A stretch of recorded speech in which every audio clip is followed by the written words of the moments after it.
You're now listening to the Palmetto Dugout Show, hosted by State Director Sammy Esposito, Associate Scouts Drew Stewart and Sean Smith, that discuss all things related to amateur baseball in South Carolina. Here are your hosts. Welcome into episode 66 of the Palmetto Dugout Show.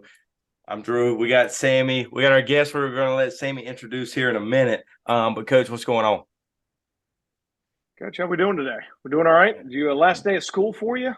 Last day of school. It's raining in God's country. But it's raining in God's country down here too in the Midlands as well. So we're it's raining everywhere. So we just covered all our bases right there. Obviously, big show ahead, but we kind of get to big points here with preseason All-States North and South, Coach, 20th and 27th. Yeah. 20th, 27th, right? First time ever PBR South Carolina or soon to be Prep Baseball South Carolina. We'll be heading up to Tiger Town up there in Clemson to run our All-State on the 20th. Numbers are already off to a great start with sign up. So if you guys have got your invites, if you got those guys in the mail or you want to come to that and be invited, to go ahead and request that invite, and we'll go through them, periodically over the time frame before we lead up to that and accept those ones. But we're fired up to get up there to Clemson, and then on the 27th back down to the shipyard. I feel like it's our home away from home. As many times we're down there for our showcases and tournaments and all those fun things. So we're fired up for those events. Right, the two big kickoffs for us in the winter, leading right before the high school season starts, to be able to lay eyes on a bunch of players, and also the one thing we're doing different this year that we did last year and in the past is we're going to notify and we're going to email every college coach in the state of all the players that were there, of the roster, and then after the fact, all the data and information that was there. So a little bit different things on the back end this year for us than we have before. Try to help out, especially right with it being a quiet period for those coaches to go out and get that information out to them, to try to help them as we get into March 1st and then get out on the road. Hey, big changes on our end and looking for some bigger numbers, trying to break the record again for the PSAs. Yeah, see, I think last year we were at 107, right? We got to beat 107. I think we can do it. I think it's possible. We'll see, though. No doubt. You moved it, and then you moved to December the 2nd. Coach, the PD Regional Scout Day. I'm so excited to attend. Coach, the first time ever the Drew Stewart, a.k.a. Richburg Rocket, will be in attendance for the PD Regional Scout Day down there with the great people of the Florence Legion Post 1, Derek Urquhart, and those guys down there running for, great idea, opening up. Obviously, it's based off the Legion team down there, and he does a lot of his tryouts and does a lot of his stuff, notifying and eyeballing some players down there, which – I don't know if a lot of people out here follow it, but I think they had a pretty good year last year when they were up there in the American Legion World Series and had a heck of a season. So they're obviously going to be there in attendance. And this is, I will say this has always been one of our bigger attended events for colleges, right? It's not Division I's can't go off, but Division II's, junior colleges across the state have always come out there because it's a big time event in a great area of the state. Come out there. So the Richburg Rocker will be in attendance because a certain team of his did not make the ACC championship game that he can go pull for this year. So he unfortunately has to come to work. Unfortunately, I'll be there. We had bigger plans in August, but those plans changed over the course of a couple months. Coach, on our end, that's all I got, right? Unless that's something. It. Before we introduce our guest for today, high-level guest, that is. We do want to think it's coming out. We're going to have it out tonight on social media. And I don't know, and this is a newer rule for recruiting, and we're throwing it out there on social media. It went into effect last night at midnight. There's a no contact period at all, like basically a recruiting dead period right now for Division I. So if players are out there, families are out there that are being recruited or attempting to reach out to coaches starting last night at midnight. So obviously the 21st through the 26th, it is a complete recruiting shutdown right there. Schools can't have any contact. They can't call. They can't accept the call. They can't text. They can't email. They can't have any visits. They can't have anything. So if players are out there trying to get a hold of coaches, or even they want to shoot them a text and wish them a happy Thanksgiving. That coach cannot respond. They're not being rude. They're just abiding by the laws that are put forth by the wonderful NCAA out there. So just want to throw that out there. We're going to throw out a reminder tonight on social media stuff just to kind of let some families know. But that's a big – as we're going to get into a lot of rule changes here in the great state of South Carolina, that's a big rule change in the NCAA from a recruiting period. So families that are out there, players that are being recruited or trying to get recruited, just take that into effect. Coach has been working hard on getting all these scheduled out throughout the day. He's done a fabulous job. Coach, social media is tough. You know, I don't know if anybody's ever – social media is tough. Instagram about threw me for a loop today. I about had to shut her down. You know, but you had the song of the week. What's the name of that song? I don't even know.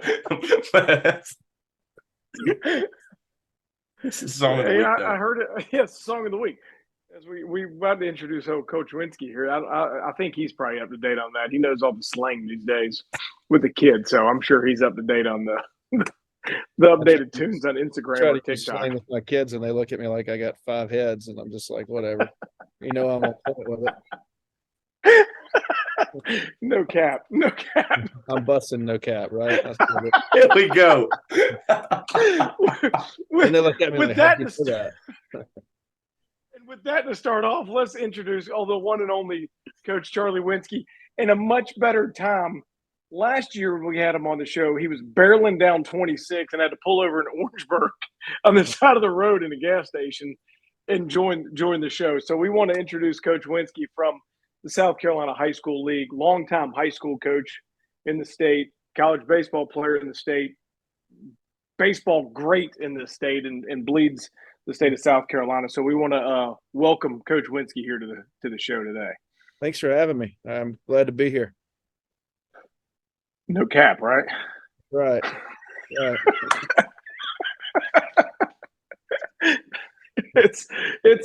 We're gonna break down a lot of things and a lot of changes going on in the state of South Carolina with some rules and some things going on. So we're gonna kind of break that down with them today. And then, as Drew always says, end with the fans' favorite segment of the College Pick'em to see if Coach Winsky can do well enough to return for the final. As of right now, there's a 2-way tie for that, right, Drew, at the end? Three-way tie. Three-way tie. So we'll see what he can do. A lot of pressure. Season's winding down. Do my best. Almost there. Almost there, yeah. Winding down. What do we got? 2 more weeks of this? Two more, including this one. All right.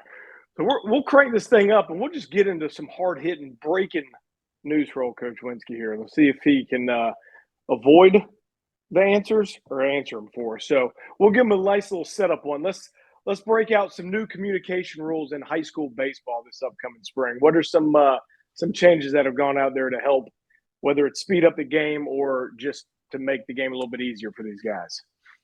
Yeah, so the National Rules Committee, which I was fortunate enough to serve on the last 4 years, I've now rolled off of that committee for the upcoming few years. But last year we passed a rule that we can use electronic communication from the dugout to the catcher for the purpose of calling pitches. So, you've seen at the collegiate and at the pro level the last, 3 years really rise into the game. But what you won't see at the high school level is the pitcher with the wristband or the pitcher with the ear flap piece in his hat.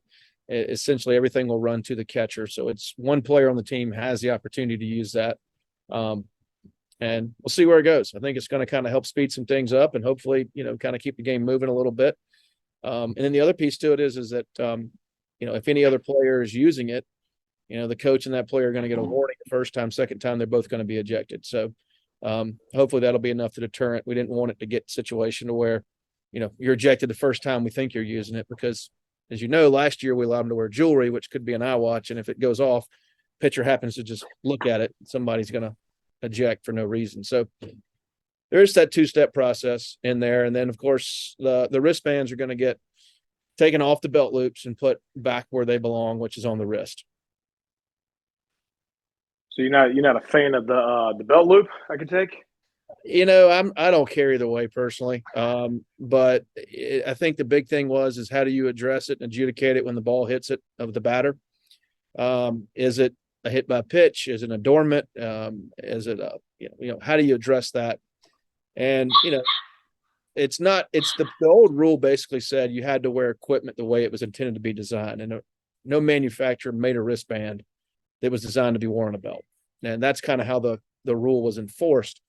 But it was so inconsistently enforced across the country that now it says that you have to wear it this way, which is on the wrist. That was going to kind of be my next question. Like, how did that rule come about? Like, how did it want to go to the wrist? Obviously, you get some kids, little kids, they get this big old wristband attached to their belt, Yeah. and Yeah. the fastball comes inside, kind of sticks out a little bit more, or vice versa. But that was kind of the next part, like how obviously. Yeah, it was more so, I think the way that it was written was, you had to wear it with the way it was intended to be worn, which a wristband's intended to be worn on the wrist. And it was so inconsistent in how we were enforcing it. I mean, you were going to games across the state, this. Some areas were no dice at all, and others you'd go to games and officials like, I didn't even notice it.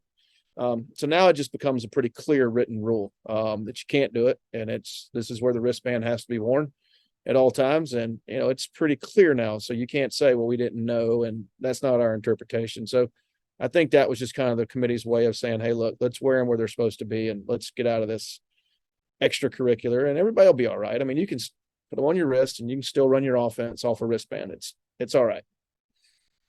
Yeah, to be honest with you, it's a little bit easier to see on your wrist than the kid having to bend over and keel all the way over and look at his waist. It probably was just more of people were doing it more because they were seeing it being done somewhere else, right? And what was the benefit of it? To look down or look here? I mean, another thing though that's going to come as a point of emphasis is going to be that the timing and the speed up of the game. Since 1970, the high school rule book has had in there, I believe, 20 seconds between pitches, as well as I believe a minute to a minute and a half between innings, for the batter and pitcher to be ready to throw. Of course, we don't have pitch clocks. We don't have those visible clocks. Financially, I don't even know if that's even feasible at a lot of places. I mean, we got high school fields in this state that still don't have lights. So, it's not going to be, but it is going to be something that we are going to make a point of emphasis. And really it falls on the official to kind of keep the game moving. And then on top of that is really trying to cut out this, multi-defensive conferences between innings or in innings. The catcher goes out and talks, the shortstop comes in and talks, the first baseman comes in and talks. And all we're doing is just trying to kill time or, who knows what we're doing, break rhythms of teams. So the emphasis is let's kind of keep some of that to a minimum and expedite it. There have been some rule changes proposed that limits the number of offensive conferences, which those have not been very successful because it still is an educational and teaching level. Yeah, and you've seen at the college level, and I think if you speak to a lot of college coaches, they were ecstatic about the speed up rules that went into place at their level, which I think in turns would flip. But I think to your point, it becomes a little bit harder on the high school level because you're still teaching, you're still instructing. These kids aren't, at some high schools, you got 13, 14-year-old kids on a varsity team. So you can't expect them to know everything all in. And there's a point in time when, yes, you got to take that visit in the bottom of the seventh to kind of make sure everybody's on the same page to, hey, this is a bunt situation. Where are we at? You're not expecting them to be the 22-year-old kid that's on a big scholarship and is understanding what's going on in that situation. That is 100% accurate. And it's something that committee every year, they look at the rules. They have to think about who are we impacting here? The elite programs and players and coaches are going to accommodate to anything that you put out there, but it's the average to below average player that is doing it for the experience and the opportunity to play. You got to make sure they can do it as well too. So that's a big thing. And then of course you got to think about the umpire, how easily can they adjudicate these rules and make them work and be consistent? Because what you don't want is, on Tuesday night, you've got people that are keeping the pace moving and they're moving it. But then on Thursday, you got two different and, the game's just lollygagging along. But you made an interesting point about the college game going to it last year. I spoke to a couple college coaches who were out recruiting last year, and they told me that they really have a hard time going to watch high school games now because they drag. And they said, listen, I wasn't a fan of the pitch clock and the clock coming into our game, but now that it has, that 9-inning game really moves and the pace of the game is faster. But now when I go watch a high school game, just seems like we're at a snail's pace and the game crawls. And, that's tough when a 7 inning game takes longer than a 9 inning game. No doubt. And I think to the point of the communication from the coach to the catcher will help speed that process up as well, too. Because as we've all seen, most signs are put in for the fear of them getting stolen. So a coach will put in this elaborate sign system, and then the catcher still looks at him and goes, again? And then he has to go through the whole process 2 or 3 times. And that adds up. Usually you go, that's not a big deal. There's hands coming out of the screen there. But you usually go, that's not that big of a deal. But it all, to your point, it adds up. And next thing you notice, it's longer. Now, speaking of the headphones, is it one of those where if one school can't have it or can't afford it or doesn't have it, the other school can't use it? Or is it just No, if you can get it, you can get it. Everybody can use it however it wants. Yeah, it doesn't have to be if you agreed have upon it, it before. works. If you don't have it, then it's just a choice you made not to have it. And it's what we call non-required playing equipment. But it is legal playing equipment. So you don't have to have it. And the way the rule's written, it's also enforceable to where if I've got it and mine stops working in the middle of the game, you don't have to stop using yours. If you forget to charge the system and you didn't bring the backup and it stops working, you got to go old school and you got to go back to so you've got to have a secondary opportunity in there. And we did it that way because we didn't want somebody to have some, what we call gamesmanship, right? And, the pitcher's in a rhythm and we're getting beat 2-1 and I want to really mess with this guy. So I'm going to go tell the umpire, my system's broke. He's got to stop, hoping that throws them enough for a loop that gives us an advantage in that half an inning. So it's just kind of like that. You bought it. If you didn't, you didn't. It's open-ended to whatever you want. You can use an iWatch. You can use a motorcycle earpiece. You can use the earbud you're wearing if you want to. It's just a one-way communication. It can't be anything where the catcher is talking back to the dugout. Hey, that was a ball, that was a strike, or things like that. Right. And then again, it kind of goes back to the education piece, right? A coach can talk to the catcher a little bit at that point in time. Hey, man, we're going to go fastball away, get 6 inches off the plate, versus trying to give this elaborate sign and the catcher still doesn't really comprehend. You got a 14-year-old kid, 15-year-old kid back there trying to catch, trying to go with a game. The guy can give them a quick little instruction and then in turn is helping the catcher out in that situation. Yeah, and it's designed for the rules written specifically. It says for the purpose of calling pitches. Well, we all know they're going to put bunt coverages on. They're going to put in picks, and that's just part of it. But what we don't want is, hey, tell the umpire he missed that one. We don't want that. Things like that. So, are they going to tell them, hey, go out and get a conference here? Maybe, but those are just things where it's going to kind of be a growing pain that comes with it that we know is going to happen. And my opinion is, I think we're going to see it take off in the next year or two. And then probably in about 5 or 6 years, we're going to go backwards we want to go back to an old school mentality. And there's some coaches that won't ever do it. They just are going to insist on being old school, calling it from the dugout. And you're going to have a few that are going to allow the catcher to keep doing it. Yeah. And the good thing about it for y'all's end, for the players' end, for the schools, everything, right? It's been at the highest levels. It has. And it's going down. It's not we're one of those where they're going, hey, let's just try it first and see what happens. I mean, it's, obviously college baseball got really big into it, and their college baseball's adapting to what Major League Baseball is doing. But and obviously it's happening at the highest level with Major League Baseball. So I think there's a lot more people that are going to be more open to it because it's already been done, right? If you're in the great state of South Carolina, you're a high school coach, you follow a lot of college baseball probably, and you seeing these teams have done it and have success. Or if you're a little unsure, you can pick up the phone and call one of them and go, hey, how's this work? What have you done? And it can help them out. Yeah. And the other thing too, you got to remember is the fact that we were fighting against it because we really didn't have a clear rule that you couldn't do it.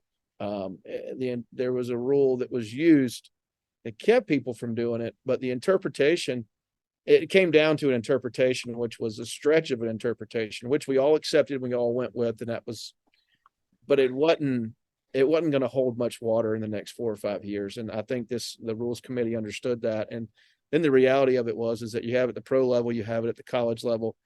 You're having it in travel ball. You're going to see it in Legion. You're going to start seeing it in every arena around us. But here, we need to dip our foot in that water and start slow with this one way to the catcher only instead of everybody have it, because everybody having it creates a whole new set of issues. Right. And which you started to see the past couple of years in college. They would put in the numbers and they would see the pitch on the new age wristband that was coming up in college. So it wasn't as much of a two-way, multiple way conversation. It was more of the infielders can know what to do, or if there was a pick on or whatever it was, it would be able to help it out. So there's some companies out there, because they brought it to us, that have an iPad system that you have a wristband and literally they're typing into it and it's like a text message coming through. It's not like fastball away and one away. And some of it is very primal in its existence, but it's basically just one one up away. Then some of it is they put a wristband on us and did it and it said, what kind of pizza do you want for dinner? I mean, it literally is there. And you're like, this is a little bit far where we need to be at the high school level. The other piece is the cost. I mean, you got to remember, you don't want the game to become a have and have nots in terms of non-required equipment, where the haves can really have an accelerated advantage. And you know that from the jobs you held. There's a difference in the world of baseball and college athletics with the haves and have nots. You've got resources, you have money, you have an advantage over those that don't. And 100%. The high school level, you can't make that up. You can't get some big donor to wheel in and just give you, $1 million like you can at some major universities. So you got to think about that. Some programs across the country, they only have a $500 budget and no means to raise any money or get any more money anywhere else. And they got to get balls and hats and uniforms and everything else with $500. And this day and age, that buys you 10 balls and 12 hats. That might be pushing it. Yeah, might be pushing it. Those are used. Those are used. Yeah. Gently used. They can have that. What they call them. Yeah, gently used. It just got a few scuff marks on them. Yeah, they were in a trash bag by the dumpster because we were done with them. Yeah. Hey, call the coaches up there in South Carolina, Clemson. See if their balls are their cage balls are used for us. Made a dumpster run lately, right? Exactly. So let's kind of, speaking of the pace of play, you touched on this before we went on, at the sub-varsity level. Obviously, it's not going to be at the varsity game, but there's a lot of people that obviously in the state that are going to be impacted by this. Touch on the updated, rule change at the times with the sub-varsity level baseball. So our sub-varsity level, our JV, our B, and our middle school, or anything that's not considered varsity that's played through the school, made several changes this year. One is, I don't even know if we talked about this before we got on, they're going to allow for an extra hitter. And that'll give a 10th batter in the order if the school chooses to do it. It'll be a hitter only. There won't be a reciprocation of putting them in the field and switching a defender into that spot and rotating 10. It's not a free substitution type thing. It is treated just like the DH, but he's just a hitter and you can only sub on the offensive side. Gives them 10 hitters, gives them a chance to get more kids involved in the game, which the coaches really wanted. But then we're also having a timing rule where we're going to have, in a 7-inning game at the sub-varsity level, it's no inning will start after 2 hours.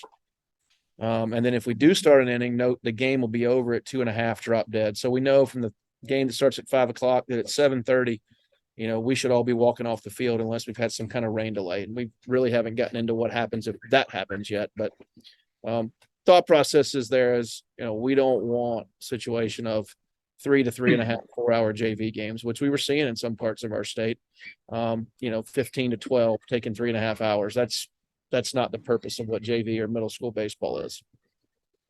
Right. And then kind of goes to your point you brought up earlier of it helps maybe stop the coaches of trying to delay hold a game up to get the timing out of the way with the limit. Because at the end of the day, for those guys, it's a developmental league. It's great if AC Flora or Seneca's JV goes 10-2, like that's awesome. But at the end of the day, you're trying to develop those players and get them ready for the next level of varsity baseball.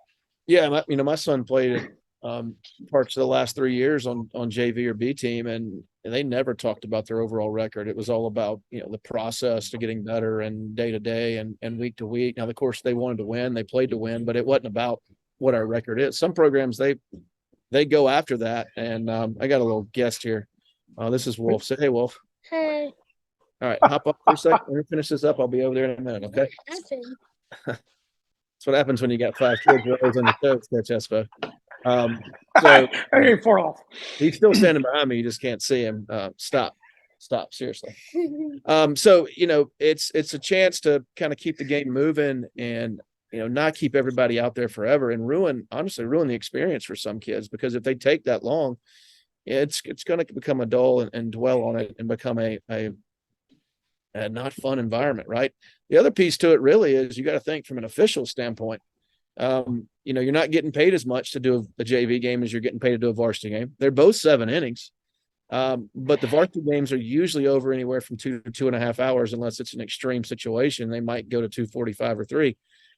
But a JV game, you're getting paid $15 less, and you're guaranteed to be there an extra hour to an hour and a half longer. So our signers across the state were really telling us, listen, it's harder and harder to find people to do JV and middle school and B team games just simply because they take so long. And, they're already giving up 3 or 4 nights a week on the varsity level. To give another 3 nights up for JV, that's tough. So we went to our coaches. We asked them if they'd be interested in this. Of course, they jumped all over it too.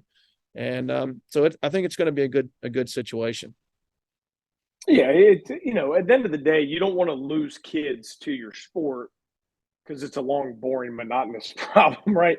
If little Johnny's out there and winds up doesn't get into the varsity level of baseball, you don't want him to be because he just got bored out of his mind trying to play the game. Yeah. You want him to be, whatever happens, other things that go on in life that happen for that, but you just don't want him to go, this is the most boring thing in the world, right? We're all obviously on here very passionate about, baseball, but you just don't want it to be because kids are bored to death. Listen, it's tough to go watch. It's a tough sport to go watch if you're playing it. Sometimes it's tough to sit there and watch it, even if you're in the dugout. I mean, I did enough of that when I was in college, because I pitched, and when you're not pitching, it's a long weekend when you're not out on that mound for 27 innings. And if you don't have a vested interest in the game, it's really tough to sit there and watch. Now, I will say, watching the Major League playoffs this year, it was a lot easier because the games are moving, even though they don't start until 9:30. It'd be nice if they'd start them at 6:30 or 7, but they're still moving, and they don't feel like they're taking forever, pitch to pitch and picks and everything. So, those things have helped, and we've just got to be conscious of that at our level so that we don't drive people away from the sport before it ever really gets going for them.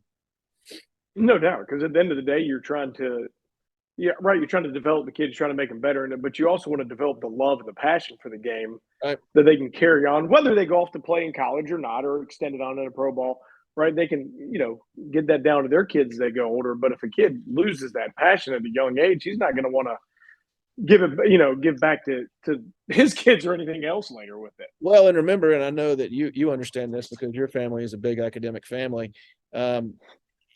These kids are on school nights, and JV games are starting. A lot of your middle school kids aren't getting out of school across the state till 4 and 4:30.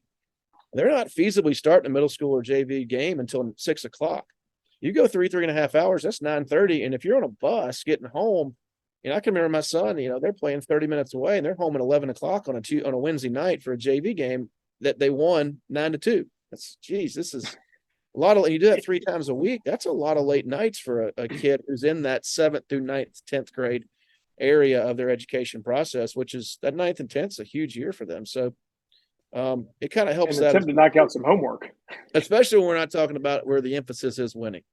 Now, the varsity level, you understand it becomes what it becomes because it's about winning a little bit more at that level than at the sub-varsity level. So, it's going to accomplish a lot of things, I hope.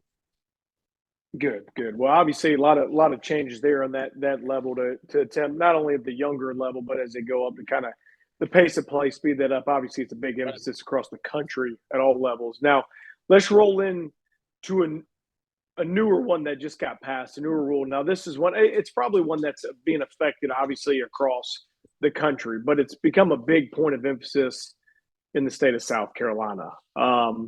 There's a lot of, I don't know, charter schools, whatever they are, that are part of the high school league that have been maybe not, that have been a lot of things that come up. So obviously there's smaller schools, smaller enrollments that are at the 1A, 2A level. What's this new rule that you can talk about that has changed that's going to kind of put those teams into different different divisions, different regions.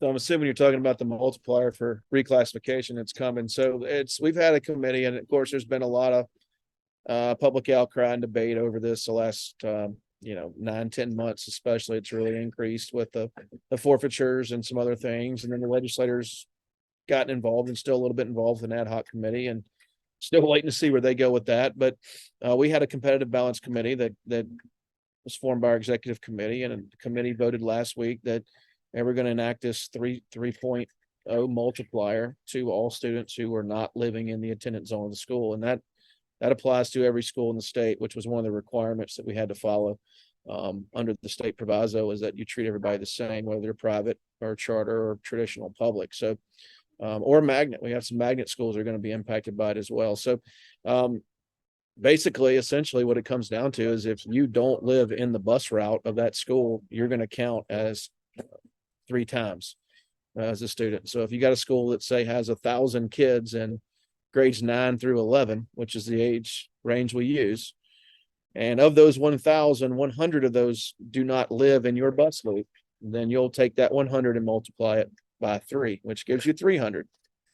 Now you got to take 100 out of the 1,000 and then add 3 back to 9. So they essentially have a 1,200 student enrollment. So they'll have a fabricated number based on that, and then they'll be put with other schools with the same number, not necessarily the same number of kids in the school, but the same number, and see if that evens and balances things out. So you could have some situations where you've got students or schools with 700 to 800 kids playing against schools with 14 to 1,500 kids, just based on where they're drawing their kids from.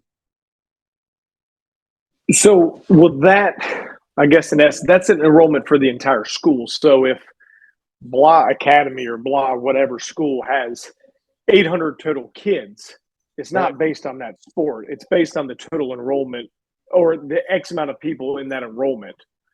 So That's like right. if you're at one school and a bunch of these kids went to that school to be in the band, it doesn't, so what? It is what it is. That's the total enrollment that's in there. Whether the baseball or football team has to play, whatever, that's counting in that. Yeah, whether And they play sports or they don't play sports, they count. And we get it. It's usually it's more of the sports related things that are affecting it, not as much as the academic piece or the band piece or the other things. So it goes into the sports world of it. And that goes into effect for next fall. Actually, it'll go into effect. Well, for next year, yeah, the realignment will go into effect for next fall, but we'll start working on realignment in our office here probably in the next 2 weeks once we get all these numbers in and the parameters set up for, kind of how to lay it out. We'll have the numerical list of schools, and we'll have the list or the parameters for how to put those schools into classes and regions, X number per class, X number per region, X number of regions per class type thing. So you kind of get the instructions to the puzzle, and then you get the puzzle, and then you have to put the puzzle together the best you can. And that's the hardest part, because the people giving you the instructions, they don't know the pieces to the puzzle, and it doesn't matter how you do it. There's always going to be an odd piece or two here or there that you got to say, hey, that's the best I got. Right, because you get a lot of those schools that might, maybe 20 kids don't show up the start of the year to X school, and they're over here, but you probably have already had to, because high school sports, they've started doing everything, the workouts and all that before school started. So it's going to be, that'll be an interesting dynamic. I'm sure, like everything. Yeah, it's all based off your 45-day enrollment for this year. So whatever you had in your building that day on the 45th day, you report that number to the State Department, which they do anyway for financial reasons. And then we get those numbers from the State Department. And then, of course, you have some specialty schools in the state that don't have athletics, that those kids are eligible back where they're zoned to attend. Like out in Lexington, Richland 5, there's Spring Hill High School, don't have sports, but those kids all go back to Irmo or to Dutch Fork or to Chapin. And we take those schools and put those kids back into those enrollments. So, take a school like Chapin, it may show they've only got 1,200 kids in grades 9 through 11, but reality, when you bring 400 kids back from Spring Hill, they really got 1,600. So you pull the State Department's raw numbers, it may be a little bit off from what their number actually really is, because there's those kind of schools everywhere across the state and in multiple districts. So it gets fun. It's an intense few weeks for sure. Well. Obviously, there's been a lot of publicity on this one, so hopefully, for y'all's sake, it maybe causes a few less gray hairs on your head trying to Truly, figure out these. truly for me, it's one of my favorite things to do, simply because it's problem solving and critical thinking, and there's no answer to it. You have to come up with the best answer. So I enjoy doing it, and seeing how well it's received, because you want to be great at it, but it's tough. It's hard. Yeah, and at the end of the day, too, if a school's out there that the bulk of these kids in the school would be zoned for that one, and that's going to be like, well, what's your complaint now? Because there was one school that is being affected by this a couple of years ago, where like 90% of their roster would have been in that school district that they were in. So I know there was still about a 10% difference that would have bumped up some numbers, but it wasn't a huge difference. So, where if one of these schools would have come out and they go, no, this is where the kids could have gone anyway, Right. then what does everybody say when it comes to that? Well, and the reality of it is, it may be a couple of years ahead of its time because of the possibility of the legislator making it school choice across the state, where kids can have a much easier access to, get from one district to another at some point during their educational career. So this could possibly address that before it happens too. So we'll see if it's going to have a major impact, a minor impact, or no impact at all. Time will tell. I mean, once it all lays it out there, people are going to either really be happy with it, or they're going to think, boy, we missed. We'll see. I don't know. Well, you're probably more on the hated side than the like side, I would assume, a lot of times, because you're creating some rules. So that's how it goes. You know what? No matter what it does, you're not going to have 100% satisfaction out of it. I can tell you that. So it'll become one of the rule, right?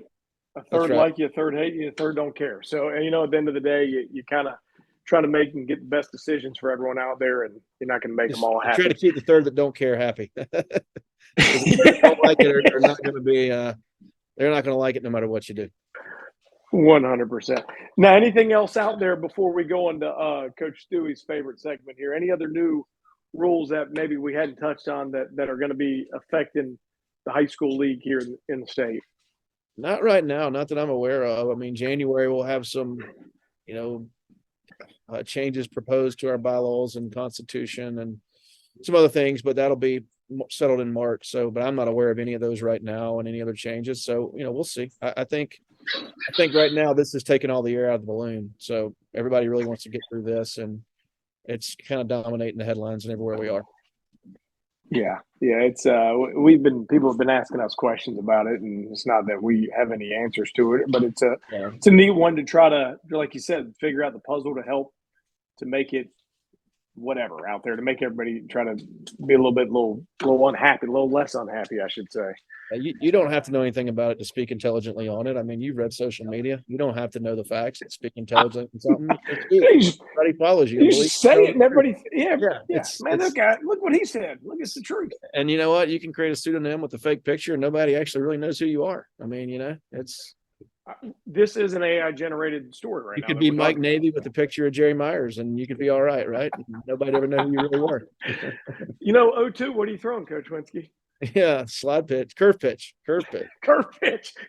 Exactly. Every time. Don't waste a pitch. Just go right at him. It's always the curve pitch. Yep. 2-0-0-2. Well, curve pitch. Yeah, don't matter. Curve pitch. Well, good. Well, obviously a lot of exciting things breaking out in the high school league, not only just baseball wise, but all things across the state. So we're I know a lot of emphasis on the new baseball rules, but fired up to see how these things go. So I'm going to turn this thing over to Drew and kind of roll into these great picks and see if I can keep my hot streak rolling. So ever since I went to Vegas, I've been winning money. That you lost that week. But he's crawled back from the dead at 82-48, Coach. Same record as me. 3 back from 85-45 from Austin. So you got some catching up to do. We both make a move right here. No. So Coach, you're picking last, so we'll see how you do. We'll release Austin's picks first, and then I'll pick, and then we'll let Winsky go, and you will round us out here. It is rivalry week. The big one will be our last game, obviously, but we'll start off here with Ole Miss at Mississippi State on Thursday Turkey Day. Mississippi State 11.5-point underdogs. Austin's rolling with Ole Miss. I think this is easy. Give me Ole Miss. Yeah, I mean, it's Ole Miss. I don't need to say anything else. I don't think there. Yeah. I don't think Kiffin's going to lose this one like he has in the past. I think Ole Miss for the win. Question is, was it an Ole Miss player or Mississippi State player that peed on the goalpost or act like he was peeing on the goalpost that year? Does that happen that was again? Mississippi State, right? Wasn't that? I can't remember which one it was. I think Ole Miss has too much to play for. I mean, they've got a possible New Year's Six bowl still at stake, and Mississippi State's. I don't have they scored 11.5 points all year. To be honest with you, I mean, I don't think they can score 20 points, and I think Ole Miss will. We should put them up there in the Big Ten West, see it, and they'd fit right in Mississippi State. They'd be 5-5 too, and that whatever the same record they all got. You move to game 2. Oregon State travels to Oregon. Oregon 14-point favorites. Friday night game. Austin's going with Oregon. Give me Oregon again. You know, I got to go with DJU here. I think Oregon State. I think they got a chance to keep it close. Why not? This is the time that's happened. You know, he's trying to make moves so he can be the best picker of the year to come back for the bowl pick'em. But I got to make some moves here too. But I can't go against Oregon. They're too good. It's at home. Every time I've picked Oregon State to win, they lose. So I'm gonna stay away from them and just pick Oregon. I've been on the DJU bandwagon mainly because it's against Drew, but hadn't won you any though. No, it hasn't. He gave you the L last week. Game 3, Kentucky at Louisville. Louisville 7-point favorites. Austin's going with Louisville. Give me the Cards big in this one.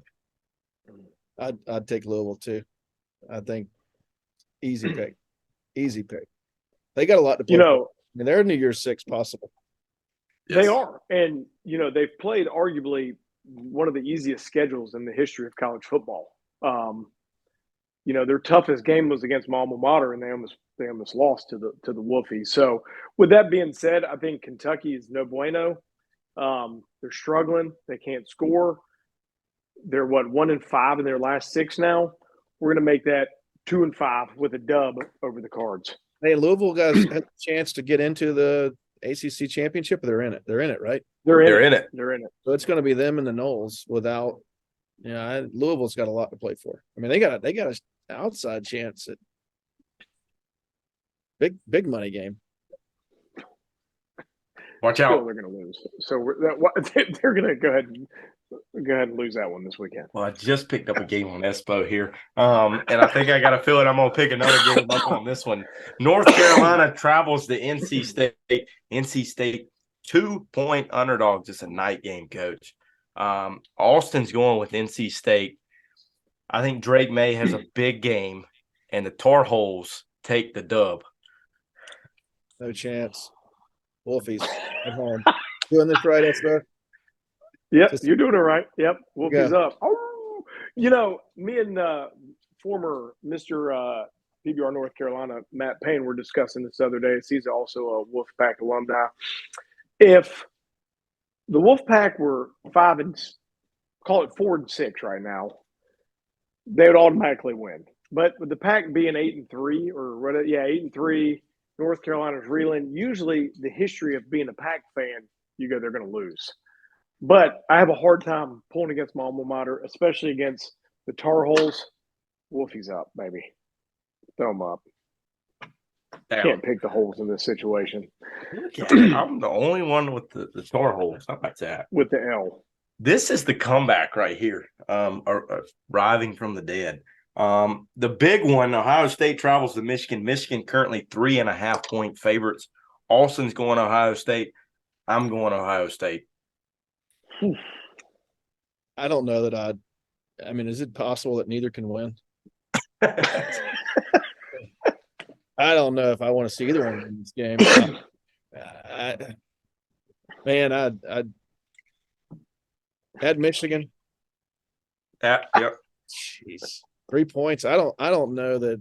I mean, 3 points is basically like a push at that game. I think Ohio State wins. I think there's too much hate right there to they've circled this one for 2 years and double circled it this year. You know, If I just said that. But if Michigan would have had no controversy rolling through, I would have had to pick Ohio State in this one. I think they're both are good teams. They've ultimately have played nobody themselves as well, and Ohio State's had a lot of close games against some mediocre teams.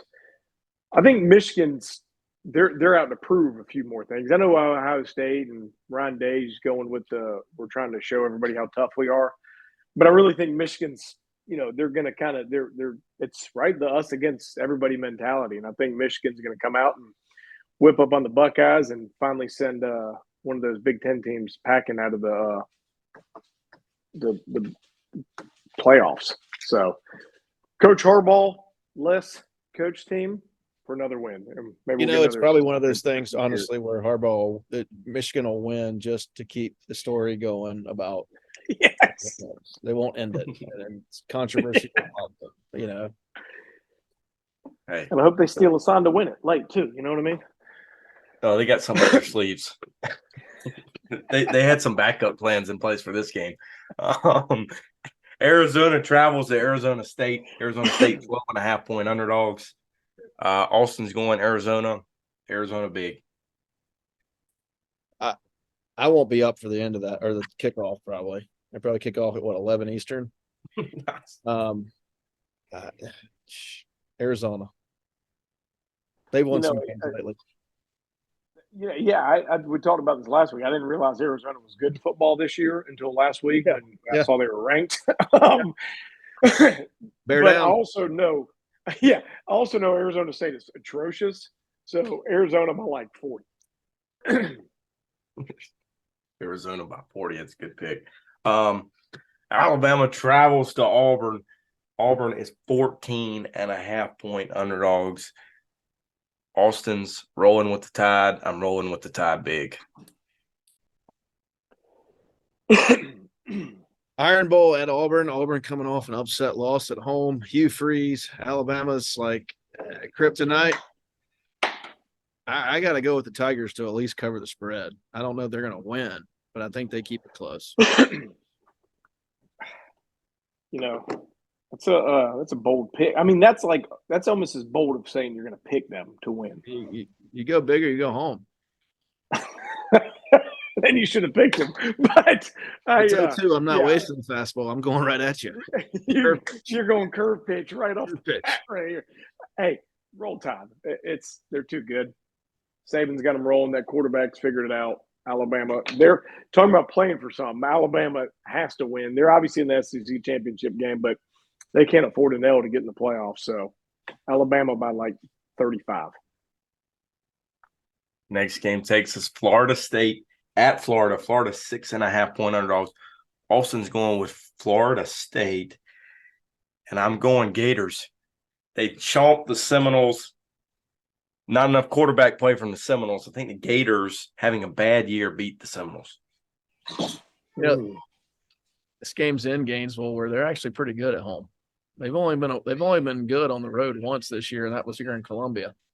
And that was for a half. It wasn't even for the first half. It was for the second half. I'm going Gators. No quarterback at Florida State. I'm Gators. Yeah, and obviously Florida's got some players. They're not as talented as they have been in the past, but they still got enough players to where it's not. Who did Florida State beat last week? But I think I'm gonna go with the upset and ruin Florida State's season, and Florida will win. Whoa! I thought I was going to be the only one here on that one. Not so fast. And then the next one's really hard. Georgia travels to Georgia Tech. Georgia Tech 23-point underdogs. Austin, we know who he's going with. He's a dog. I'm gonna shock the world here, Coach. Give me the dogs. Second time all year. You would be winning this thing if you'd have picked Georgia the entire season. I don't know why you don't pick them, but whatever. Good for you. 23 is a lot of points, so guys. It's a lot of points, and Tech's better. But Georgia wins big. Tech's better than They've been, the which one. is relative. Than the, Which is relative. Yeah. Georgia. It's not even close. There's going to be 20,000 strong in the Ramblin' Wreck, Georgia Tech. He's the hell of an engineer, but we're going to go Georgia big. A lot of fans, Coach. Then we stay in state. Clemson travels to South Carolina. South Carolina 7-point underdogs. Austin is going with the Cox. Do I need to even say anything? Go Tigers. The game's at night, right? At Williams-Brice. Yep. That's worth 7 points right there. So with the +7, you're up 14. I don't know. One of those ones that I don't even know what I think about either team right now, right? Drew, Clemson's offense, if they didn't turn the ball over in like 4 games for 6 points in each game or inside the 5 multiple times, their defense has played well enough. They could be a 1 or no loss team. Yep. But what? I think Carolina's kicking games better. And plays kicking games better. I think 7 points is a lot of points at Williams-Brice. And I'm not sure the Tigers don't win. I don't know if they're going to win by 7. So I'm going Gamecocks. Oh, wow. Well, we're going to have a tie here for this game. 7:30 game. 7 points, man. I'm telling you. What do they say? Under the sky of a Carolina night. The place is going to be bonkers, right? The Chickens have to win for bowl eligibility. There's an outside chance they can slide in somewhere with 5 wins, but in reality, right, they got to win to get bowl eligible. The Donald is going to be in attendance on Saturday night. Clemson's coming to town. Everybody's tired of being around the family, so they're going to be tailgating from 7 a.m. on.